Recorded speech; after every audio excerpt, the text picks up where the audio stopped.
et l'agneau. Un jour, au bord d'un ruisseau clair, un petit agneau buvait tranquillement. Plus haut sur la rivière, un grand loup s'approcha, le regard sombre, l'air fâché. « Que fais-tu là, toi » grogna le loup. « Tu troubles mon eau. » L'agneau leva la tête, tout surpris. « Je suis plus bas que vous, monsieur. L'eau coule vers moi, je ne peux pas la troubler. » Mais le loup ne voulait rien entendre. « Si ce n'est pas toi, c'est ton frère, ou peut-être ton berger. On me veut du mal, vous tous. » L'agneau, très calme, répondit « Je n'ai pas de frère, et je ne connais même pas votre histoire. » Mais le loup avait décidé. Il n'avait pas faim de vérité, il avait faim tout court. Et sans autre raison, il bondit sur l'agneau et le mangea. Tu as aimé cette histoire ? Alors maintenant, apprenons la véritable fable de Jean de La Fontaine, un grand poète français du XVIIe siècle. Elle s'intitule « Le loup et l'agneau ». La raison du plus fort est toujours la meilleure. Nous l'allons montrer tout à l'heure. Un agneau se désaltérait dans le courant d'une onde pure. Un loup survient à jeun, qui cherchait aventure, et que la faim en ces lieux attirait. « Qui te rend si hardi de troubler mon breuvage ?» dit cet animal plein de rage. « Tu seras châtié de ta témérité. » « Sire, répond l'agneau, que votre majesté ne se mette pas en colère, mais plutôt qu'elle considère que je me vas désaltérant dans le courant plus de 20 pas au-dessous d'elle, et que par conséquent, en aucune façon, je ne puis troubler sa boisson. Tu la troubles, reprit cette bête cruelle, et je sais que de moi tu m'es dit l'an passé. Comment l'aurais-je fait si je n'étais pas né ? Reprit l'agneau, je tête encore ma mère. Si ce n'est toi, c'est donc ton frère. Je n'en ai point, c'est donc quelqu'un des tiens, car vous ne m'épargnez guère, vous, vos bergers et vos chiens. On me l'a dit, il faut que je me venge. Là-dessus, au fond des forêts, le loup l'emporte et puis le mange, sans autre forme de procès.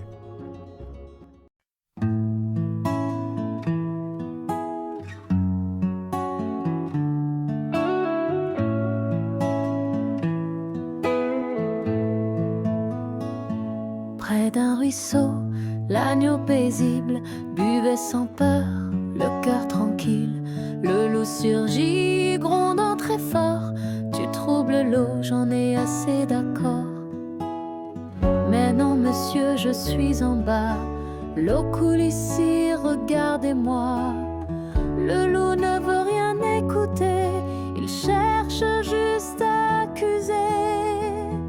La raison du plus fort, dit-on, écrase souvent la vraie leçon.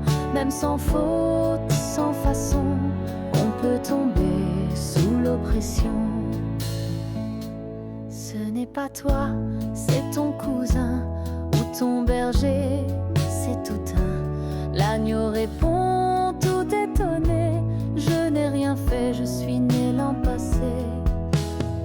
Mais quand le fort veut dominer, il n'a pas besoin de vérité.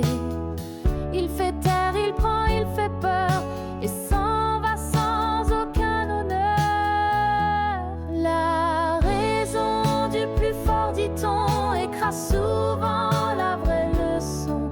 Même sans faute, sans façon, on peut tomber sous l'oppression.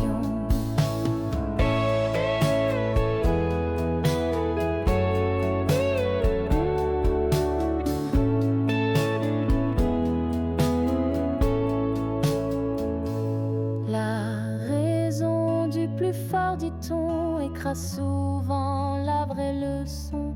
Même sans faute, sans façon, on peut tomber sous l'oppression. La raison du plus fort, dit-on, écrase souvent la vraie leçon. Même sans faute, sans façon, on peut tomber sous l'oppression. La raison du plus fort, dit-on, écrase souvent sans faute, sans façon, on peut tomber sous l'oppression, on peut tomber sous l'oppression.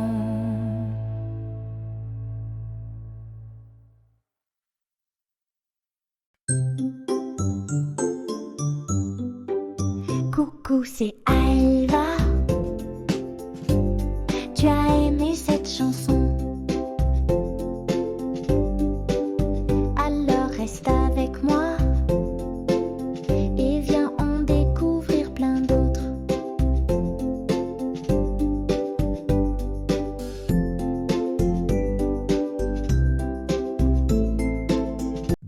grande forêt, un corbeau noir s'était posé.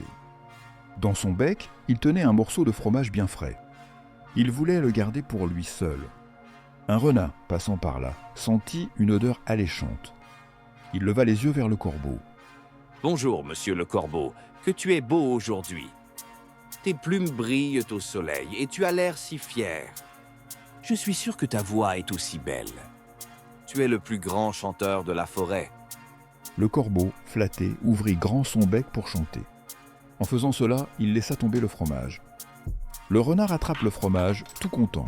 « Mon ami, fais attention aux belles paroles. Ceux qui flattent veulent juste ce que tu as. » Le corbeau, honteux, comprit la leçon.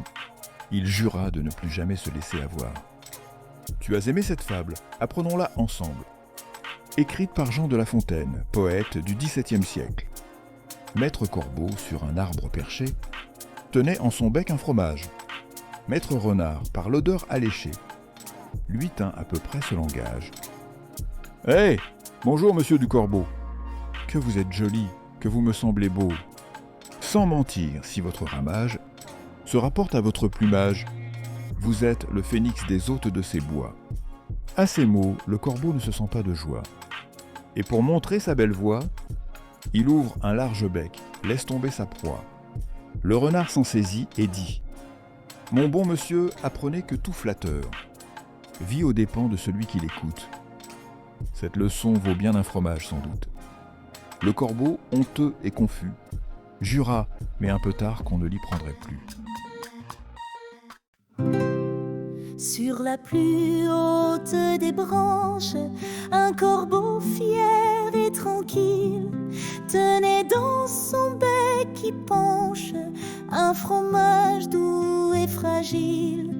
Un renard fin connaisseur par l'arôme fut charmé, et d'une voix flatteuse et douce il tenta de l'envoûter. Ô corbeau, noble oiseau noir, ton plumage est sans égal. Si ta voix peut t'émouvoir, tu es roi dans ce bois royal.